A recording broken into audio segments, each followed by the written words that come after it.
Hey everyone, my name's Kelvin and welcome back to my video series here. This is the second part of the cozy room tutorial, and if you haven't seen the first part where I paint the couch, I'll put a link in the description for that video. So in this video we're going to cover just the plants and the lamps. So I'll open up the layers panel and I'll just hide the couch illustration that we did in the previous video. And I've already made a new blank layer down here. And I think I'll start by doing the lamps first because they're the furthest thing in the background. So I want the lamps to be pretty subtle, so I think I'll just use some sort of light warm gray colors. And I'll grab the fine liner pen. And then for the lampshade, I'll just use a lighter version of that same color. And to add the highlights in the opening of the lamp, I'll just do that with the selection tool and I'll set it to freehand and I'll just make a selection just inside that one, inside this one, and then this one over here. It's just easy to do them all at once like that. Then I'll go to hue, saturation, and brightness and I'll just brighten that area. And I won't mess with any of the other settings here. So these look alright, but they do seem a little bit flat, so I want to add some shading. So I'm just going to make a selection on each of the lamps that sort of goes around that ball and then on the bottom part of the lampshade. So I catch the sort of stem of the lamp there and then just the shade. Then I'll go to hue, saturation, and brightness and just darken that just a little bit. And I guess it's hard to see over here, so I'll do that again. I want it to be a little bit darker on the stem there. There we go. And then I'll do the same thing to these ones. So I can turn off the sketch now and you can see how just adding a few shadows really makes a big difference to an otherwise kind of flat illustration. So just to finish these up, I'll use the selection tool and just randomly select a few areas of the stem of the lamp here. And then I'll darken those just so I have the kind of sense that there's some kind of crisscrossing shadows. Because remember in the scene, if I turn on the sketch, there's going to be this potted plant in the front of the lamp. And I want these dark areas on the lamp stem there to be sort of like shadows coming from this plant. So I'll do both the lamps on the same layer. So I'll move over here and do this one real quick. Now I want this one to be very different, totally different colors. I think I'll start with a pretty dark, almost a dark blue color for the lamp stem, and I'll do that with the fine liner pen. Okay, that looks pretty good. I'll just add a highlight here in the top of the lampshade. So I'll circle that with the selection tool and then just brighten it a little bit. And then I want to add a shadow down here. And now for the cable, I think I'll just use almost a black color, probably the same color that I did the stem with. And I'll use the fine liner pen, but at a much smaller size. And try to sort of not make the line too consistent. I like it so it gets kind of thicker and thinner in some areas. It makes it more handmade looking, kind of more charming. And then for the switch, I'll just do the little box there. And then maybe in a slightly different gray color, I'll just do the switch real quick. Just a tiny little detail. And the black stem on this lamp does look a little bit too dark or a little bit too flat. So I'm just going to add some highlights to it. So using that fine liner pen, using the selection tool, I'll just make a few random selections like that. I won't feather it, and then I'll just sort of highlight those areas. There we go. Just to add some sort of subtle variation. Okay, so that looks pretty good. I think the lamps are all done, and now I'll move on to these plants. Now, because the plants are in front of the lamps, it's probably a good idea if I just hide the lamp layer just for now. I'll be able to mask off or cut through that layer where the leaves overlap, but I'll show you how to do that later in the video.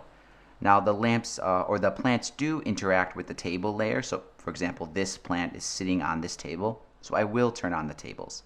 There we go. And now I can start over here with these plants first. So I'll make a new layer above the lamps, and I'll start with a color for the pot. And I'll use the abstract round, and I'll just quickly do this pot. And this pot as well will be kind of a gray color. And then it's on like a little wooden plant stand, so I'll choose a nice brown kind of khaki color for that. And with these small details kind of off in the side of the painting, you don't need to spend too much time making them perfect. It'll look fine if we just do them really simple, a little bit abstract. It adds a nice touch. So I'll use the water blender to blend up the hard edge, and then I'll finish the plant stand just by adding a really simple shadow with the freehand selection tool. Just go along the legs like this, and then darken that up. There. So for the plant pot, I want to add a simple shadow. So I'll make a selection like that. Just add a shadow to the right side. And I'll do the same kind of thing over here. Just a hard shadow. And the opening of the plant pot in this case will be pretty dark. So I'll make it the darkest part. But I want to add in sort of the very top of the dirt that you might see. So I'll use the selection tool and make a selection just like this. And I can use that khaki color I did this plant stand with. So I'll just fill in that area like this. And because, I made that selection, it's only applying the paint to that area. And it ended up being a little bit dark, so while the selection is still active, I'll just lighten it up a little bit. So now for the plant, I think I will do it on a layer above the plant pots. And I'll do the stem of the plant first, so I'm going to grab a kind of dark green color for that. And I like the fine liner pen for this kind of line work. And I have a few areas where the leaves do overlap on the stem. So I'll just, since I can see my sketch, I'll just go in ahead of time and just try to erase through that stem, so when I put the leaf in later, I won't have that transparent effect going on. Okay, that looks pretty good. So I'm going to grab a lighter version of that color and do the leaves. And I'm going to do the leaves using the abstract round brush, and I'll do a kind of stroke-based leaf, which means I'm not going to follow the sketch. I'm actually just going to use the characteristic of the brush by pressing harder and then lightening off on it on the end. And this color is a little bit too light, so I think I'll grab a darker version and try again. But I'll do all the leaves this way.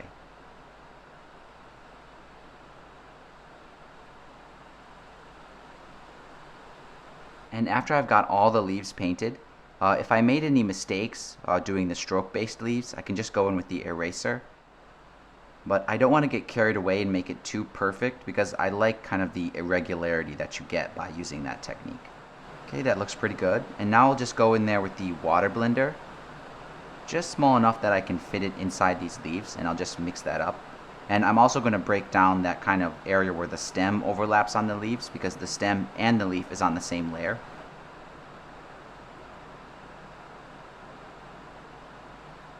Okay, that looks pretty good. I think I can turn off the sketch and get a better look at this. So what I'd like to do next is add some line detail on these leaves.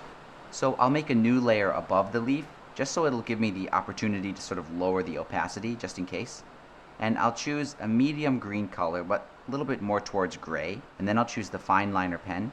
And at a pretty small size, about the same size that I did the stem with, I'll just go in there on this separate layer and just add an outline or a center line to each of these leaves.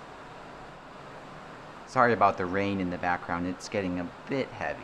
So after I do the center line on just a few of the leaves, I'm going to add another line sort of going off the center line. But I won't get too carried away and add too many of those, because again, I want the focus in this painting to be on the couch. There we go. And I'll go to my layers panel, and because I did this on a different layer, I can go to multiply. I'll just change the transparency to multiply. And then I can raise the opacity and set it to maybe a nice midpoint like that, just so I can barely see that detail, but it's not too overstated. And then I'll just merge the leaf and the lines together onto one layer just to keep everything organized. And then I can add some color variation. And I'll just add a random color variation, just selecting some random areas, and I'll feather it out. And then I'll go back to hue, saturation, and brightness. And I'll just use that as a chance to use the hue slider there. I think a warmer shade is suitable for this. And now for the lighting, I mentioned in my previous video that my lighting source is here. And that's a little bit of a challenge for this plant pot. But I think what I'll do is I'll just imagine the lighting is sort of going through these top leaves. So I'll make a selection that just gets a good part of most of these upper leaves. And then I'll feather that out, but not too much. Maybe in this case just 12% or something. Then I'll go to hue, saturation, and brightness, and I'll brighten that area, and I'll raise the saturation to sort of give the appearance that light is coming through. And since this is a warm light, I'll shift the hue a little bit further towards yellow. Okay, I think that looks pretty good. And now to add some shadows, when light's coming through leaves like this, it is going to interact in some kind of random ways, and you'll get shadows of other leaves. So, you couldn't do this perfectly, but a cool technique to try is to just go in there with the freehand selection tool and just draw some random leaves, I guess, just like this. And then I won't feather those. I'll go to hue, saturation, and brightness, and I'll just darken those areas just a little bit. And you can kind of see slightly these areas, these shadows. And in this case, I think that turned out pretty well, but you might need to do that 2 or 3 times to get all the shadows that you want.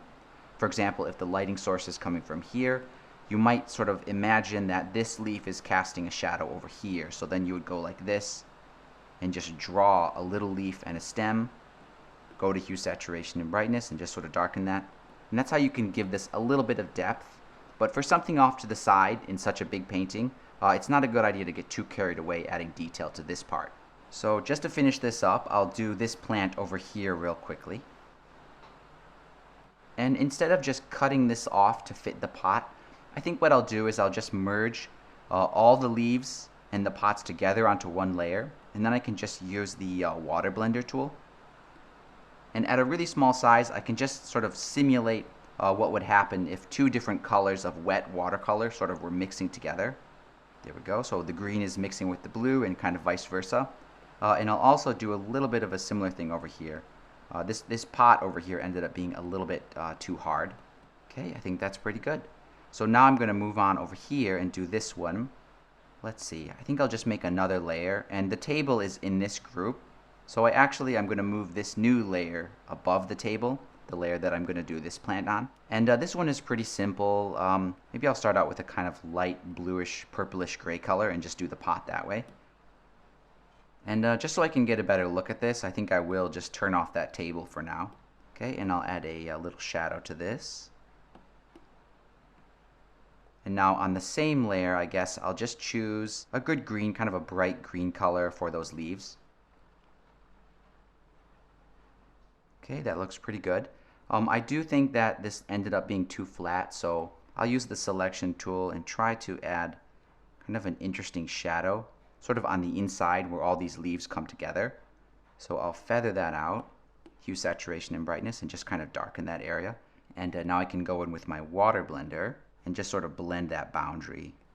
Okay, and then I'll make a random selection and just sort of add some interesting colors. So I'll feather that out and grab the hue slider here. Slide it a little bit towards blue. I think that looks kind of cool. And then for the flower here, it's probably best if I do that on a different layer because when I draw the stem, it is going to overlap on the leaves. So I'll make a new layer above everything and I'll use the fine liner pen. And here's where it kind of overlaps. And I think what I'll do is I'll add a shadow in there later on just to sort of give it some contrast. But the flower for this one is like a bird of paradise flower. It's so easy. And I think I can do this all with the fine liner pen because this is such a little drawing here. And I'll draw these kind of interlocking thingies. And then for the middle, I'll choose a much yellowy version. There we go. And I think I can go in there with the freehand selection tool and just sort of give the tips of these a little bit of a different hue. So I'll feather that out. Hue, saturation, and brightness, and let's see if we can find a nicer color there. There we go. I think that looks pretty good. And on the stem here, I want to add a shadow, so as if the flower is casting a shadow on the stem. So I'll darken that up. Then also down here, as it goes into the plant, maybe I will move this underneath the plant itself, and then I'll use the selection tool and add a shadow to the stem in that area. There we go. And then I'll use the eraser tool and just sort of erase where it goes into the plant. And then I'll use the fine liner or the water blender and just sort of fade that just a little bit. And now I can merge those onto one layer. So now the whole plant, flower, and leaves is on one layer. And I can further kind of blend this just to get rid of any sort of weird interactions. So there we go. That's it for this plant over here. Now when I turn on the tables, you can see it is kind of mixing with the table. So I'll use my trick that I used in the last video. So here's this potted plant here. I'll make a duplicate of it. I'm just going to turn off the top one for now, and I'll select the bottom one. And I'll use the hue, saturation, and brightness to raise the brightness to 100%. And it looks like it's disappeared, but it's still there. It's just become white, so we lost the ability to see it on the white background. And I'll make a few copies. Usually 3 is enough. I'll merge those together. And that makes this super, super opaque, so it's totally covering up the table. And now when I turn on the potted plant on top, you can see we don't have that transparency interaction going on anymore. So just to keep these together, I'll just merge them. And then that gives me the opportunity to sort of move around this plant and maybe position it in a little bit of a better place on the table.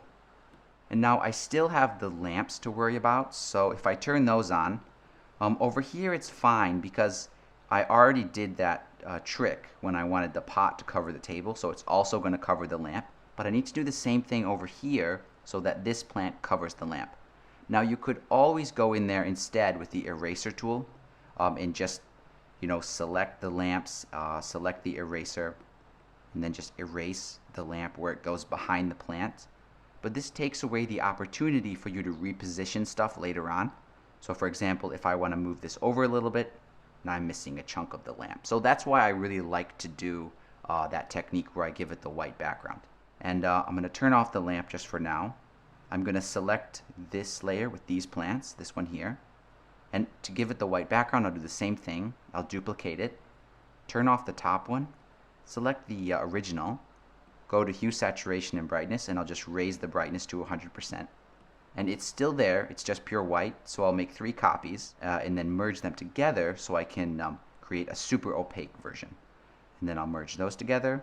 Now when I turn on the lamp, it's still getting covered up. Looks like in this case less so. I need to do it one more time, so I'm going to back up here. And this can happen. So what happened here is my white is not opaque enough. You can see when I turn on that white background, there's still a little bit of the lamp coming through. So I still need to make a few more copies until it's totally covering the lamp. So I guess for that one I happen to need 6 layers. So we'll turn on the plant, merge those once again. Now you can see it's covering up the lamp. And I can still position this and it will cover up the lamp wherever it happens to overlap with it. So that pretty much wraps it up for this video. I'm going to turn on everything we've painted so far so we can see where we're at. So this is looking pretty good. In the next video, I'm going to show you how to do the framed scenes up here. And then also I'll show you how to add some of the detail onto this table down here. If you like to watch these kind of tutorial videos, don't forget to give this video a like, and don't forget to subscribe to the channel. But other than that, guys, thank you so much for your support. Thanks for watching, and I'll see you in the next video.